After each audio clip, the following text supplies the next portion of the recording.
Well, here's the beautiful thing, guys. We are in the home stretch because we are in the movies that I have seen. And I will have stuff to say if you guys don't. So I know we will finish strong. And we're going to start with a film from 1945. Our friend Randy Lavick says, Mildred Pierce. She says, the mom is a tough cookie, means well, sacrifices everything, mother, but the daughter turns out to be a psycho nonetheless. Mm-hmm. I remember seeing Mildred Pierce and going, oh my God, this is the daughter from hell.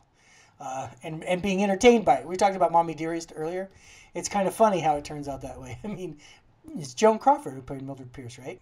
The only version of Mildred Pierce I'm familiar with is the recent miniseries that starred Kate Winslet, which was very, very good. Right, it was. But I just mentioned Mommy Dearest, I think, is an accidental connection to that because I haven't seen the film lately, but when I went through my classic films phase, Joan Crawford, yep. So on screen, she was Mildred Pierce with a horrible daughter, and in real life, she was abusing her real daughter. So, oh my God. So thank you, Randy, for Mildred Pierce. And as Tom mentioned, there is a more recent version of it, but I've seen the classic film.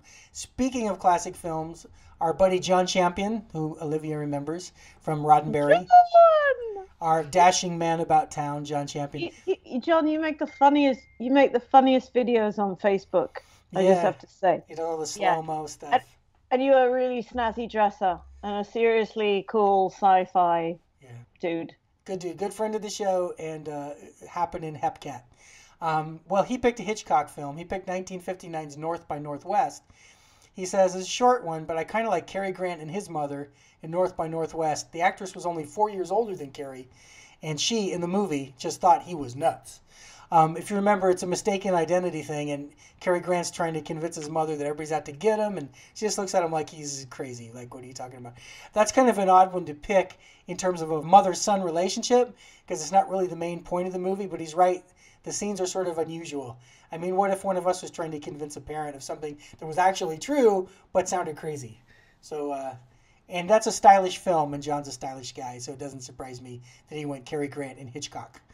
Did you see this movie kind of recently, Tom? I thought that was on your sort of like to-do list of movies to get to, and you had mentioned. There was a revival recently at my local AMC, where they do classic revivals occasionally, and it was the first time I'd ever seen it. And I got to see it on a big screen, which was really, really cool and very entertaining movie. And I don't remember there being a mother character at all. So yeah. Well, do you remember a scene where he's on an elevator with two guys, and she turns to them and says, "You're not really trying to kill my son, are you?" And they all start laughing. That's sort of the funniest moment she had. Yeah. Yeah, I did. I'm drawing a blank. Yeah, I'm not surprised. So now we're going to go to a very classic show, Kenwood Anderson. He goes with Bonanza, the father and son relationships in the Cartwright family. So this is another classic. He says, Lauren Green reminds me of my dad, and Bonanza had some great old school values and relationships that my parents taught to me. I like Westerns because of that show. Now, Bonanza ran, speaking of The Simpsons having a long run, Bonanza went from 1959 to 1973. Wow, that's a long run. Hell yeah. Is that the one that, Tom, that The Simpsons is literally competing with for longest running show? I think it's Gunsmoke. Gunsmoke still holds the title. Yeah. There you go. As we spoke about earlier when we were talking about The Rifleman, I didn't want to name check Bonanza, but yeah, it was a popular TV genre. So that's a classic Kenwood threw out there, and he likes classic stuff. Adele Bassett, she picked another show similar to Courtship of Eddie's Father, which I watched in the 60s and have not seen since. My Three Sons. We have another widower. We have Fred McMurray, his three sons, the mom's gone. I just remember that I think his name is William Demarest, who kind of played the Uncle Charlie. He had this sort of gruff. I was kind of scared of him as a kid. He seemed like kind of scary. Adele is kind of picking, a father and all three. She isn't differentiating between older, middle, or younger child. She's kind of saying the father and the three sons. It's kind of like the Brady Bunch if it was only the Mike Brady side. He never met Carol Brady. That's true. That's a good comparison, Dan. Well done. Another one where I have to take a pause and do this.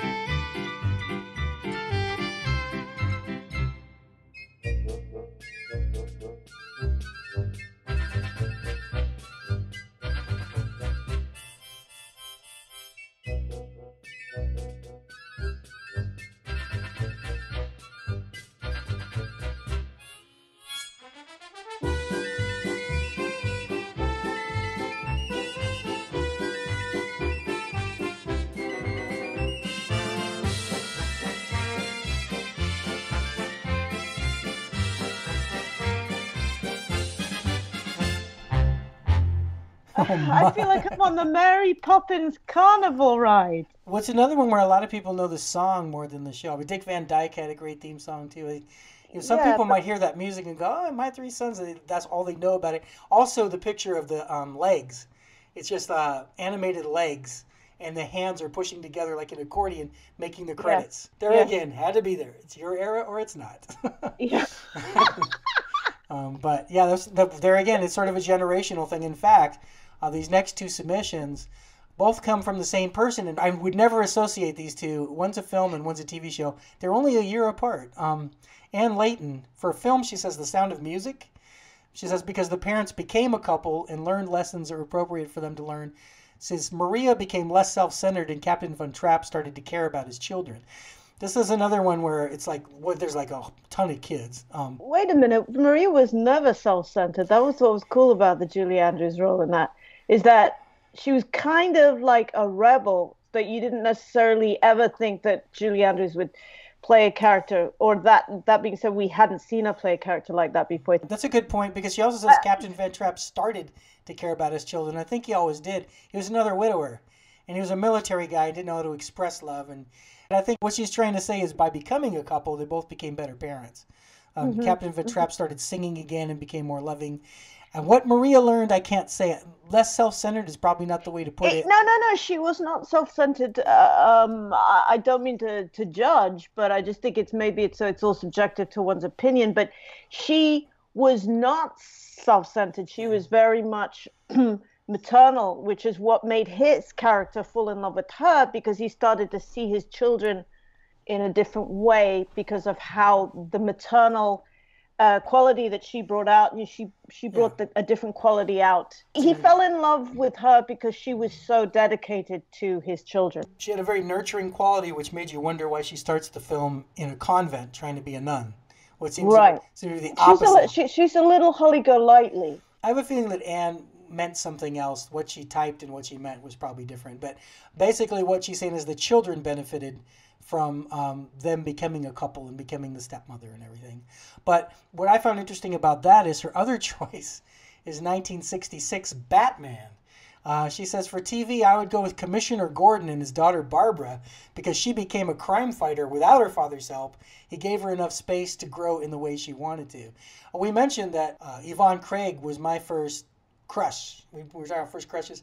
I was like 3 or 4 years old and I saw Batgirl in that leather getup. I was like going, oh my. So, but The Sound of Music and Batman and young Dan. Well, 3 or 4 in a leather getup. It was arousing. How shark. In a mask too, yes. But I'm just on a motorcycle. I'm just saying is that Commissioner Gordon and Batgirl paired with The Sound of Music, but 65 and 66, I didn't realize that they came out so close together. Any thoughts on Batgirl, Tom? None that I can share in a public forum. I kid because I love. The best people are Twitter people, let me tell you. Twitter people. No, I that's one of the things I don't really remember from the 1966 show is the Commissioner Gordon and his daughter relationship. But I'm just so thrilled that got name checked. I think that's fantastic on the face of it. So you go. I know that Adam West was not happy about the addition of that character because he felt it took attention away from Batman to have Batgirl. But I bet it was cool for. You're not going to ask me what I think of Batgirl in leather? Well, I was about to say is that for the young girls watching the show, it was probably good to have a female superhero. And now let's find out what Olivia thinks about Batgirl Yvonne Craig in leather. Go. It really made me want to wear leather pants. What about Catwoman? I mean, she's the one that was sort of known for the outfit. Did she make you want to wear leather ears? She made me want to be a cat. And we're gonna move on. Okay. So about 14 hours ago when we started this, we were talking about Ron Howard being Opie. Kevin Mitchell also named Ron Howard, but this time it's his role in Happy Days, Richie Cunningham. He liked Tom Bosley as the father, and Ron Howard is Richie. Good on Ron Howard for impressing people in both age groups. Yeah. By the time he was old enough to be playing a parent, he had moved on to a different career path, but he also did the narration on Arrested Development, which is entirely about a dysfunctional family. So you live and you learn. Yeah. Well, Kevin mentions a particular scene from Happy Days where I guess Richie misses a game-winning free throw, and there's a moment where there's a bond between father and son. I guess the father is supportive, and Kevin mentions he wished he had a bond like that. This is a theme we've heard where people see relationships on screen that they wish they had in real life, and that sort of wish fulfillment is sort of part of entertainment in general, I should imagine. Next, we have a kind of a joke answer. Richard Buskin, who gave us a serious answer earlier, he also said his honorable mention was in The Towering Inferno. He likes Ava Gardner as the daughter of Lorne Greene because they're only 6 years apart in age. So Lorne Greene is 58, Ava Gardner's 52, and she plays his daughter. I think I've kind of heard something about that. Well, that's also, you mentioned it's the same situation in Indiana Jones and the Last Crusade, which we tripped lightly by without talking about at all. Thanks a lot for that, Dan. Well, because it's still coming Sean up on my Connery list. and Harrison Ford are only about a decade apart, so that's another one where it's a bit. Well, we skipped through it because it's still coming up on my list. That's why I skipped through it because. Oh well, I didn't. Shut my mouth. I can imagine Sean Connery having a child at 10. I kind of can. Nine or 8. Point. And here I was thinking we had finished with Lisa Jacks, and we have another Lisa Jacks Twitter person. I think this might be your last one. Kramer versus Kramer, 1979. She says, this movie highlighted a real-world perspective of divorce, a broken family, and a father's journey of discovery. At a time when he loses everything, he learns the true meaning of deeper love through the trials and tribulations of raising his young son.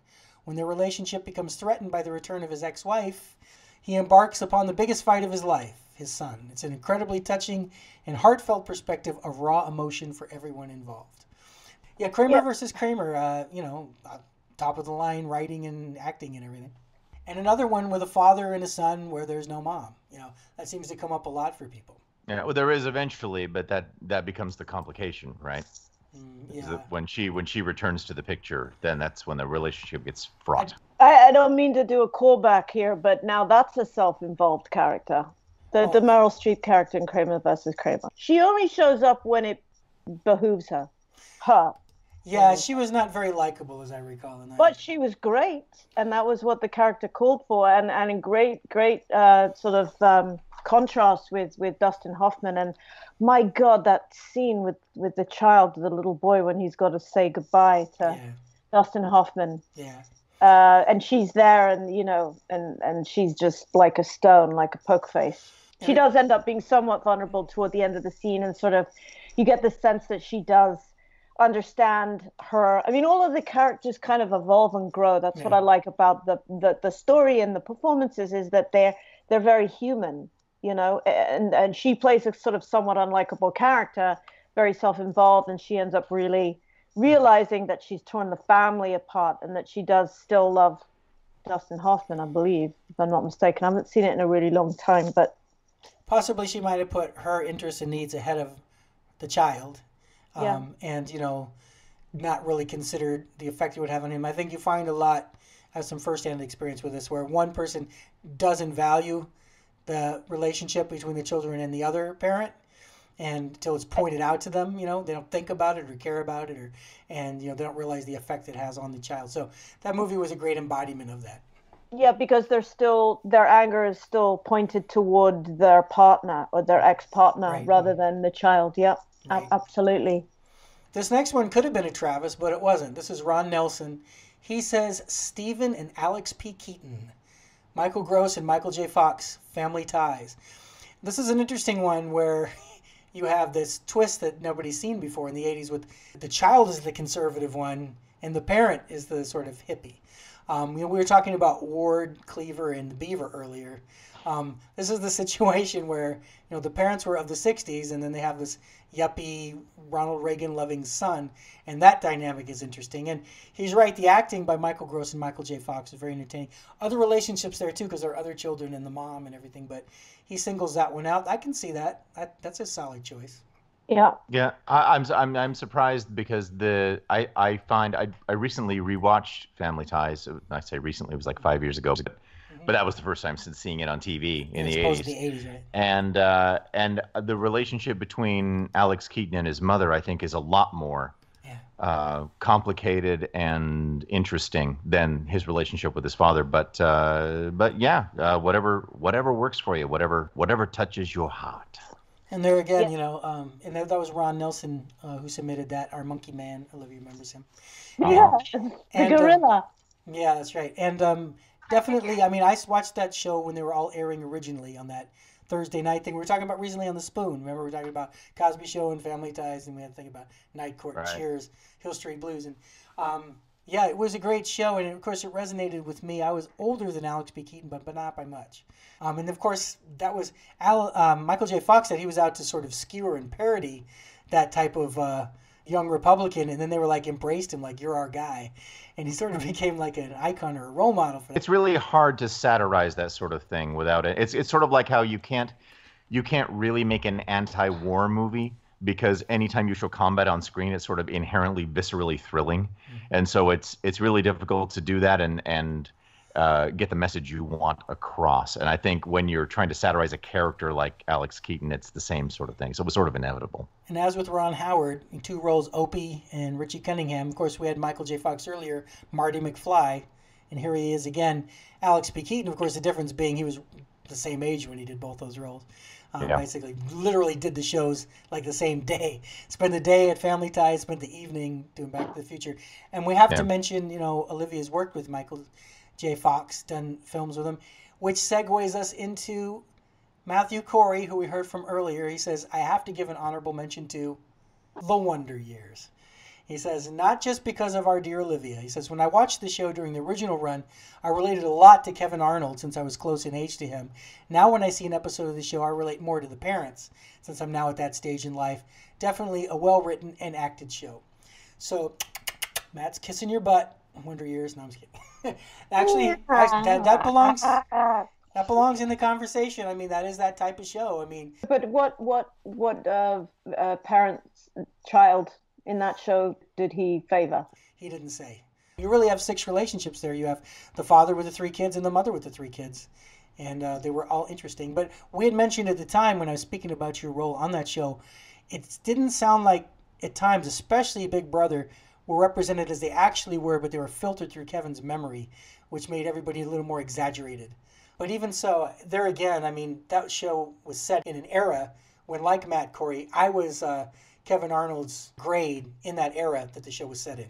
So I could relate to being, in the late 60s and early 70s, being in school as a kid, because I was.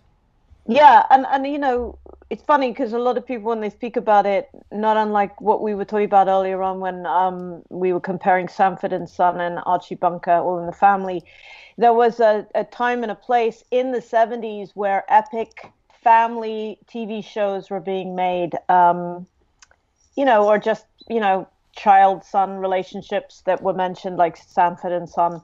But they were just very real. They were very gritty.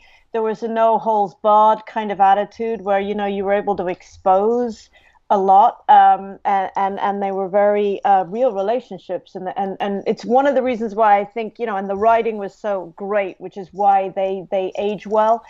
And then when the Wonder Years came along, a lot of people said, hey, it's got that thing that MASH has. It has that thing that, All in the Family has. And they compared it to a lot of shows that were made in the 70s, which kind of makes sense.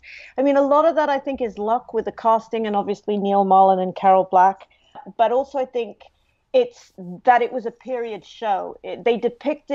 All the people involved depicted the 60s so well. I mean, everything from the music to the way it was shot to the colors to it just it had a feel of all of those shows that were made that really resonate in people's hearts, I think, still today. You know, that real Americana kind of TV. Yeah, you did kind of feel like you were there in that time. Definitely. Well, I'll tell you, this next one I was sort of on the fence about because it's kind of it's a little bit of a cheat. But actually, the more I thought about it, the more I kind of like it. This is Randy Lavick, who we heard from once earlier. She said, "Can I also nominate Uncle Buck?" She says he's a pseudo parent. She says great writing, great performance. He was great in, of course, we're talking about John Candy. This is a person who serves the role of a parent who isn't technically the parent. So it isn't really father, son, father, and daughter. But So we're throwing all the rules out now. I knew Tom would have an issue with that. Fantastic. So I was first thought I can't include that one, it doesn't fit. But in a way, there are a lot of films where it is somebody serves in the role of father. I think we mentioned Gloria, the Gina Rowlands earlier. The person ends up being the father or the mother when they're not biologically. So, and of course, John. Well, I love John Candy in anything. I just love John Candy. Period. Oh, me too. What a great artist he was. Yeah, so that's the only person who kind of threw that twist in there, which was cool. Now, ladies and gentlemen, finally, we can talk about Indiana Jones and the Last Crusade. Bob Steele. At long last. He liked Harrison Ford and Sean Connery playing father and son. He says, I just like the witty repartee between them, and that we find out Indiana was Junior and the dog was called Indiana. So a little bit of info there too. But yes, of course, by the time they got to that one, they'd made Temple of Doom and the first one. This was another one. I know Travis didn't pick this because it was too obvious. You know what I mean? I think when I pitched this to him, I said, just like, Luke Skywalker and Darth Vader, too obvious. I think everybody realized not to submit that because it was just too obvious for father-son. But it's interesting that Bob Steele, our buddy, did. I haven't seen that one as much as I've seen the first two. Harrison Ford and his dad. I guess you're right. I mean, we mentioned earlier, Olivia, about who plays Nick Nolte's dad. It's got to be someone like James Coburn or Lee Marvin or something. And so here you have Harrison Ford. To be Indiana's dad, you got to be a bit of a presence. It works not just the two men in the room together, but like the sort of meta representations of their characters. Yeah. They're symbolically related as well. And you can't. It's a real testament to how well that part of that movie works. Is that you can sit there and watch those two have a conversation. They have this really great scene in the dirigible as they're flying across, and they have the scene where they're sort of laying all their issues on each other and having a real conversation for the first time in a long time. And it's a real testament to how well that movie works that you can sit there and watch that and understand that that's two people and relate to it that way instead of here are two iconic symbolic representations of movie people, which they also are, and sort of let that sort of drift to the back of your mind while the scene plays out. Yeah, the symbolic aspect of the symbolic aspect point of what you make is really interesting to me. I had never really thought about that, but I think that if you're a moviegoer and an avid fan of the Indiana Jones films, you've seen movies, 20 or so years prior, you would have an idea of who Sean Connery was, or at least your parents would. Have at that time. And so, I'm sure they thought about that during the casting. How could you not? But Tom's right. It's a testament to the talent of both those actors that you can kind of forget about all the, not baggage is the wrong word, but all the cinematic, history that follows those two. I mean, of course, Harrison Ford has been in other iconic roles too. Star Wars, Blade Runner, American Graffiti even. Although I did think, who else could have done it? Maybe William H. Macy would have made a great dad for him. For Harrison Ford. Yeah, William H. Macy or Sean Connery is a toss-up between the two. You'd have to get a time machine or something, though, because I think William H. Macy is actually like 10 years younger than Harrison Ford, so that's a problem. It's a go against type. Yeah, hey, 10 years younger, 10 years older, what's the difference? There's a lot of heavy makeup. Honestly, when I think about that movie, I think mostly about the scene at the end where they're choosing the Grail and the whole "you've chosen wisely and he chose poorly." That whole meme, I use that quite often. Yeah. Think about that. Okay, well, let's keep rolling. I think Shep Barr is a Twitter guy. And also to all the Facebook people, there's nothing wrong with being a Facebook person. But if you're a Twitter person, that seems to be sort of the theme today. He is going with an interesting choice, Frasier. He says, my vote is for Martin Crane and his relationship with Frasier and Niles. He says they're believable opposites and affectionate sparring partners. He says one of the many great things about the show is that if Martin was generally bemused by his sons, sometimes the roles were reversed. There's an episode where Martin has lost his glasses and ends up with very obviously female frames, and of course the boys don't say anything. It's priceless taking in every character's first encounter with Martin's new look. And Mahoney is such an ace comic actor that he's funny just being normal with a prop. This is another case where the actor is not really that much older than Kelsey Grammer. John Mahoney, late great John Mahoney, who was a badass. He's so good, and he's so great in this role. John Mahoney's great. And Frasier ran from 1993 to 2004, of course, a spin-off of Cheers. Just as we mentioned with Alex P. Keaton and his dad being very different people. Here the dad is the blue-collar, kind of ex-cop, kind of down-to-earth guy, and he has these sort of persnickety, intellectual kind of boys. And, the contrast there was good for a lot of laughs. And it was also good for a lot of sort of warm moments as well. And, all three of those guys, great actors, great performers. Well, I know Tom will love this next one. First of all, it's from everybody's buddy, Shel Beckwith. All three of us know and love Shel. His movie, Almost Famous. He says, my pick for the parental relationship is Frances McDormand as Elaine Miller with her two kids, William and Anita. He says she's the coolest mom ever. He says she loves and cares for her kids and is very protective, yet she gives them room to spread their wings. Ultimately, her kids experience life and still stay grounded thanks to her influence. Almost Famous is one of my favorite movies ever, and the strong yet non-conforming family bond is a big part of it. So, Tom, I know you and Travis love this movie. And I was trying to gauge your thoughts, the thoughts that crossed your face as I read that little bit. You're thinking, great mom, cool mom. She's not a cool mom by any stretch of the imagination, no. And it's interesting because Here we go. I see where he's coming from, in that I don't know. It's weird because I don't really consider it that much of a. They don't really spend that much time together. Yeah. It's odd to define it as a relationship situation. Frances McDormand's character is amazing. Mm-hmm. It is really a unique film character and a really interesting person. And I see what he means about how her influence on him, while not direct, like again, they don't share a lot of scenes. Most of the time he's separated. He's off on the road with the band while she's back at home worrying about it. Right. It's interesting to see the sort of remote influence that she does have. You can see a lot of her in him as the story progresses. So yeah, I do kind of see what he's talking about there. And yes, I love Almost Famous. I love it to the grave and back. It's a zombie-ish, undead sort of love. I suspect Shel secretly wished suspect that Shel secretly wished that as a young man he could have gone off and been a journalist and covered Jimi Hendrix, Led Zeppelin, the Beatles, the Stones, and had his mom go, "You go, Shel, you go, boy," and he knows that would don't do drugs. Exactly. Yeah. But another case where the first several things I think of with Almost Famous is not really any of that. It's the band stuff and the this and the that and all the memorable scenes from it. So to have someone pick out a parent-child relationship out of it is interesting. Okay, well, next we have a TV series, and that series is Arrested Development. Todd Tempe says, any of the Bluths, but Buster and Lucille are at the top. Is that the ultimate mama's boy relationship, Buster and Lucille Bluth? I mean, talk about not cutting the cord. We talked about Norman Bates earlier, but yeah, those two and find a third, and there you go. That's the top of most of the poppermost. I gotta believe maybe if Lucille Bluth died, Buster would go the Norman Bates route. And of course, the other sort of creepy thing is he ends up dating Liza Minnelli, the other Lucille, who is his mother's age. There again, not anything you would aspire to, just sort of entertainment value, because they are very nutty. No, I'm down. Arrested Development is it is many things, but a wonderful, insane depiction of dysfunction. It is excels at. Yes. And we come full circle with Ron Howard because he narrates it. So yes, he's been a presence with Andy Griffith, with Happy Days, and now with Arrested Development. So what a career that dude's had. He watches over us all.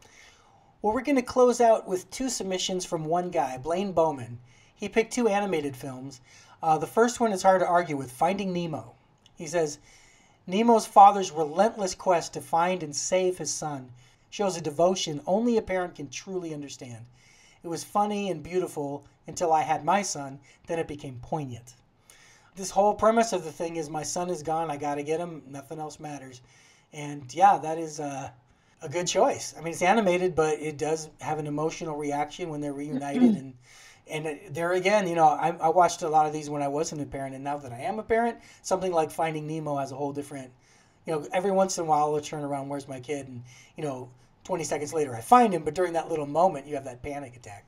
And who did the voices for the dad? Albert Brooks. Albert Brooks and Ellen DeGeneres played the son or not? No, she was the son's friend. She was the friend. So who is Nemo? I don't think it was an actor you'd know from context, but I'll go to the wiki. The child who played Nemo was very good. But yeah, Albert Brooks was the voice you remember. Father, yeah. And Ellen DeGeneres was the main co-star. And, yeah. Of course, set in Sydney, Australia. Her voice really translates to animation. Yeah. I mean, in fact, her voice just really, it's funny. Her voice is so immediate. These commercials that she's doing now, they're really hilarious. Just her voice, because she's so, it's, you know, it's like Martin Sheen's voice or other people who are instantly, you instantly know who they are. But yeah, it transfers really well into animation. The little boy who voiced Nemo, his name is Alexander Gould. Okay. He's done a whole lot of stuff recently, including a stint on the TV show Weeds. This is all on-camera stuff, but he started off, you know, as a Pixar baby. So sort of like a Jonathan Taylor Thomas, you know, Lion King kind of thing. You have a certain voice as a child, and it changes, and you got to change. Well, I mentioned Blaine had 2 submissions. They're both animated. His other one is interesting. It's Kung Fu Panda. In the film, Po is a giant panda bear, and his father is a little duck. Talk about an odd couple. He couldn't literally be his father. But that's why I couldn't remember. I'm thinking of that movie going, I've seen it. I liked it. I can't remember a father. Oh, yeah, because they're different species. Right. Okay, you mainly remember the sort of like Yoda figure that he spends his stuff with. Right. But what Blaine says, and Blaine's right, he says it's a beautiful and funny relationship that's based on love and trust. The fact that Po is blissfully unaware of being adopted makes it even more beautiful. He doesn't seem to realize that the guy who raised him is a duck and he's a panda bear. He doesn't seem to care. Actually, I think that'd be a better way to put it. This is my dad. I don't care if he's a duck. He raised me and I love him, you know. So that's an interesting way to finish that off. What are you laughing at, Thom? This is my dad and I don't care if he's a duck. I'm writing that down. That's a mantra I want to live by. Absolutely. I couldn't agree more. I'm sure that some stuff has occurred to you guys as we've gone along, but when I very first when I very first thought of this premise, what I did as a little exercise is I tried to think of one example of each of those 4 scenarios. What I came up with for mother and son, do you guys remember a movie with Jodie Foster called Little Man Tate? Yes. Yeah, so her son was literally a genius, and she was not. I thought that was a really great film on many levels, but the core of it is the mother-son relationship, where she knows her son is special. She recognizes she isn't, but she's protective, etc. So, and for a mother-daughter, I thought of Maureen O'Hara and Natalie Wood in Miracle on 34th Street, where sort of the heart of that film is the mother being practical and teaching the daughter to be practical to the extent that she doesn't want to believe in Santa Claus, and sort of how believing in Santa Claus changes them both. For father and daughter, I really can't believe no one tossed out on Golden Pond. Oh my God, you're so right. That's just a phenomenal performance. And again, you know, not unlike Angelina Jolie and Jon Voight in Tomb Raider, which you guys have to see. It's actually therapeutic for some actors to do that on screen, you know. That was one of the ones I just assumed would be top getter, and then nobody mentioned it. We did. I feel like we did mention it on the last go around that we did on films. We mentioned it on the romance one, not as a romantic film, but it just came up. No. Yeah. And then for my father and son, you know, I'm a Star Trek guy. I just went with Mr. Spock and his father Sarek. What with his father being a Vulcan, his mother being a human, and then him being a mixture of the two. I just remember a lot of great scenes in the original series, and of course they took it into the films, of Spock and his dad, and that whole, I want you to do this, and I want you to do that. So I could have thought of other ones, but Spock and Sarek I went with. And I got some wrap-up statistics, but if you guys want to throw out a choice after all this yakety-yak of a parent-child relationship that we have not touched on in the last 3 hours, you are welcome to. It's funny listening to all of these submissions. A pattern has sort of emerged that I realize I'm not really a part of. Especially when it comes to television shows. I've never really been fond of television shows about families. I've never been the pattern of I saw this thing and they were role models for me, or they were something I could sort of latch onto and find inspiration in. That's never been my life. It's never been a thing that I gravitated towards. My thing was found family, work families, whether it was Taxi or Firefly or Cheers or any kind of Parks and Rec, just to throw out a bunch of random examples. People who come together of their own volition or thrust together by different circumstances and learn to sort of care for each other in a way that they choose it has always been something that turned me on more as a story choice than the blood relationship that you're bound to just because you are, and how you deal with that. It's fertile ground, obviously, for all kinds of storytelling, but it's not anything that's ever really excited me, and definitely not in the movie sphere. I'm like, every time I've been thinking, like, what's my favorite parent-child relationship in a movie? Like, maybe like Ellen Ripley and Newt in Aliens, and even that's not really, even that's a semi-adopted thing. It's just not in my wheelhouse for some reason. I've been staring at my DVD collection this whole episode and just going, what if any of these work for me? And there just aren't a lot. And then Travis stole my Veronica Mars thing, so I'm bereft. I'm dead. Here's what I'll tell you. Dan, you recently did a rewatch of Lost. Yes. And I will say Lost is a treasure trove, a Pandora's box, a kaleidoscope of daddy issues. It's like Daddy Issues, the series. Right. And you know what? I have no shortage of those. So I'm going to go with Lost in toto. All of those relationships are fraught and interesting and hardly ever cathartic, just like real life. So there you go. All right, so I'll take a breath now and let Olivia talk for a while. I that just took my breath away. So I will not take a breath. I will just breathe. Didn't mean to bring the show to a grinding halt there. No, I think it's obviously been a cathartic experience for you. this 3 hours that we've spent. It's been to me, it what it says and speaks volumes of is that, the art of movie making and the relationships and the writing and all of the little nuances that the actors come up with within, aside from the writing, means a lot to people, and it doesn't go away. It's like it affects their lives literally, where they compare things that they've seen, or maybe they feel like reenacting, or they get in relationships that remind them of a movie that they've seen. I mean, who knows? I mean, it's an endless sea of inspiration. I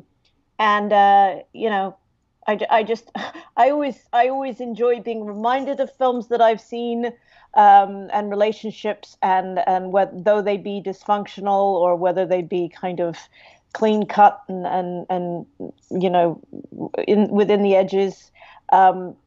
It's just everybody has a different take on it. So yeah, I think it's cool. I think it's food for thought. And your choice is Wonder Years. Just kidding. No, it's not. Just because I'm a little too close to it, but I do think there's a lot to be said for things that are sometimes darker than the things that are more bright and shiny, just because there's truth in both sides, Yeah. So you're not going to give us a title. You're just going to give us a summation. That's fine.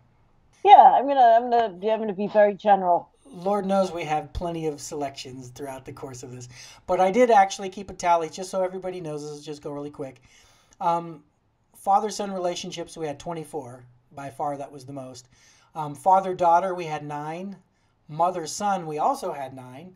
And mother-daughter, we had 13. Everybody was respectfully represented. They were all really good choices. It wasn't just like a couple good ones and some filler. I really appreciate everybody who submitted a response. The other thing that I didn't do, but would be we sort of touched on this, that would be an interesting breakdown, would be to categorize the functional versus dysfunctional relationships. The ones like Ward Cleaver that people found inspiration in, and the other ones that people were like, oh my God, like, oh, mommy dearest. Kind of. The cautionary tales, yes. That's right. So and there were a lot of great choices, and by what I said earlier, I didn't mean to imply that there was no worth to any of this. I had a lot of good to say about a lot of good that was chosen tonight. I can appreciate this stuff. It just isn't generally what I gravitate towards. So it's odd for me to pick a favorite. I don't think it's technically a genre, is it? I mean, romance is a genre. Western is.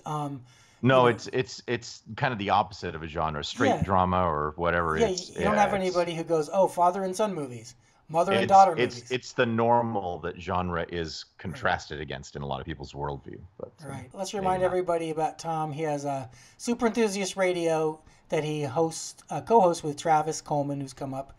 And he also has The Spoon, which Olivia and I have been on. But you now have this all-encompassing website, right? Yes. Hi, everyone. My name is Thom Bowers. I started off as the engineer of this fine program, and I have been and since that time has passed, I have been an occasional guest. Nice to meet you, those of you who haven't heard me before. I am a voice actor, a musician, and a podcaster, and you can find all of the crazy crap I do at thombowers.com. That's Tom with an H, THOMBOWERS.com. And welcome, won't you? That's great. And of course, Olivia has her oliviadabo.net, but thombowers.com is the one. Check out his voiceover stuff. I just love your voice. It's just it's infectious, and you just have such a grasp of the English language. And your views on things are always so interesting and deep and pithy. But you definitely, your voice. I mean, you should have the books on tape market just you should be, if you are not already, you must, I say, in 2019 be cornering that market. We're working on it. He is a rising star. Thanks so much. It's always great to come back and reconnect with you guys.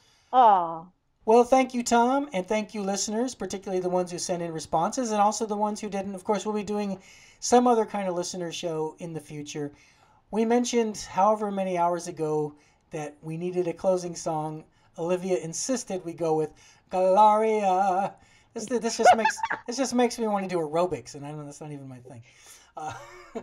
Dude, that song is so epic. The listeners are gonna dig it like you have no idea. And the best part is it has nothing to do with any of the films we talked about. It doesn't, but it does. That's in okay. A strange, peculiar way.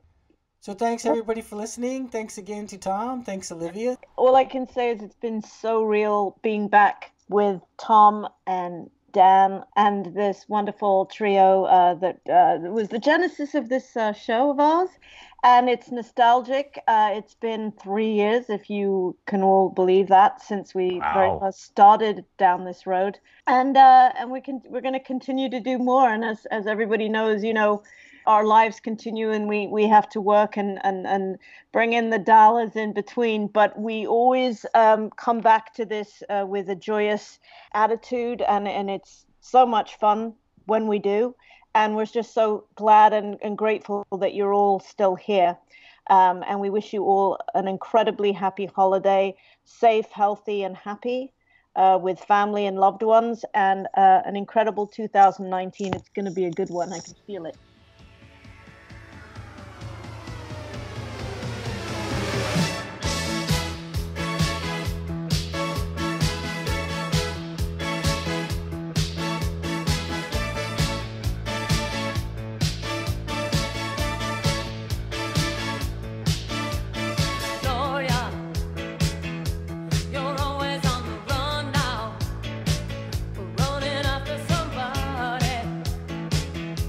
You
I can just see that foot tapping.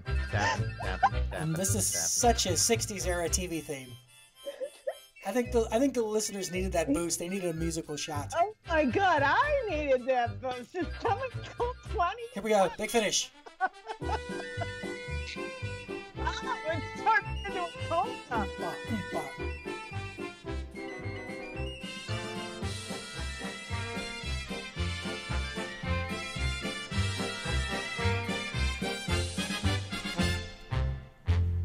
I feel like I'm on the Mary Poppins carnival ride.